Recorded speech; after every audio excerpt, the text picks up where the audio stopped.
Easy is the name of the game with this delicious Mexican cauliflower rice. It's one of my most popular keto dinner recipes, even with people who swear they hate cauliflower.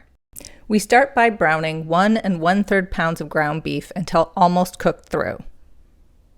You can spoon off some of the fat after the beef is cooked, or you can leave it in there. That's up to you. Next, we'll add half of a red pepper chopped and a 1/4 cup of chopped onion. And continue to cook until the beef is cooked through and the vegetables begin to soften. Next, we'll add 3 tablespoons of taco seasoning and a little additional salt and pepper to taste. Next, we're going to add a full pound of cauliflower rice. Now, it really doesn't matter whether you use fresh or frozen for this recipe. They essentially cook the same way.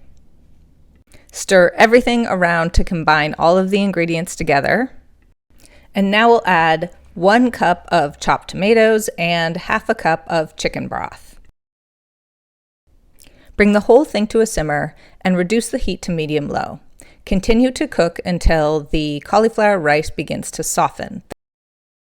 Now for the cheese. We sprinkle the whole thing with 1 cup of shredded cheese. I like a Mexican blend, but you can just use cheddar as well. Cover the whole thing with a lid and let it cook for another 3 to 4 minutes until the cheese is nicely melted. Would you look at that? A warm, cheesy, delicious meal that's ready in less than 25 minutes.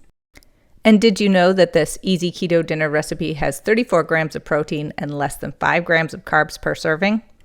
Even my kids will eat this delicious recipe without complaint.